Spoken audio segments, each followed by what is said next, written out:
Hi guys, welcome back to SSA Athletics, and I'm here standing at one of the biggest known secrets in athletics.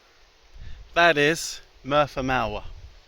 This sand dune, and trust me, the video footage I've got here does not do it justice how tall it is. This particular sand dune here is known as the Big Dipper. It's roughly between 300 meters high. You can see the video of me trying to run up it now.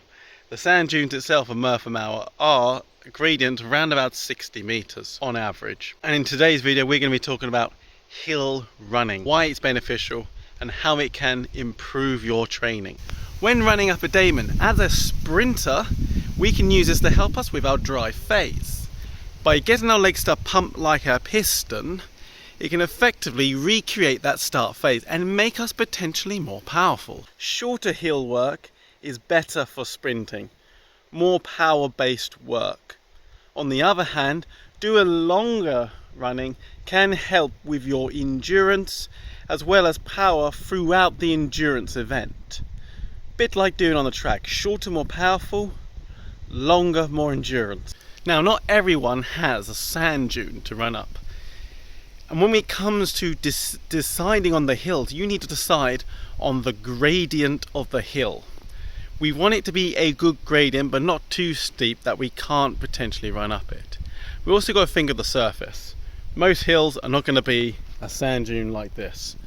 Nonetheless, sand dunes are particularly helpful because they are softer than your normal hill. Some hills are going to be made of concrete, others are going to be made of grass. Some are going to be more muddy depending on the time of year. Nonetheless, we can utilize these hills to help with our training. Decide on the gradient. There's no point running on something that's almost a flat gradient, because you might as well run on a flat. Nonetheless, we don't want the gradient too high where it becomes impossible to run. Generally, running is a posterior chain affair. Glutes, hamstrings. When we're running up a hill, it's generally more quad dominant, meaning our quadriceps are kicking in more than what they would normally do so, thus helping us work those areas of muscle groups that are beneficial but we may not necessarily normally use. Running up a hill will increase your speed and strength. Running down a hill will ultimately make you run faster, so we can do the opposite, in that if we run down the hill, we're working on our speed, what we call overspeed training. Now, there are other ways of doing overspeed training. This is just one of them. I wouldn't use a sand dune to help with overspeed training. Far too soft. But if you have a concrete hill or maybe a harder grass hill, definitely doing it can help with your overspeed training, therefore getting you used to running at a quicker speed, which can be really good for a sprinter. Nonetheless, it's pretty dangerous if we get it wrong and we fall flat on our face. And to be honest, it's not used that often. You're more likely to sprint up the hill than what you are going down the hill. If you're going to do overspeed training running down a hill, you need less of a gradient than what you would do if you're running up the hill. Depending on your distance and event will ultimately depend what you do on the hills. If you are a 100-meter sprinter, you wouldn't necessarily do longer runs. If you are a 400-meter sprinter, you got to get used to that speed endurance. You're used to running fast for a longer period of time. Therefore, your hills are going to be longer than the sprinters, who are going to be shorter.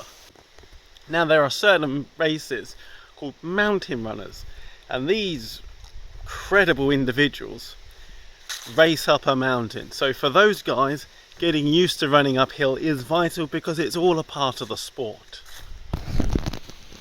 There's another insane group of individuals called ultra distance runners, and those individuals in particular, some of the more extreme end will do something like the Dragon's Back race, which is 10 hours of running across the spine of Wales.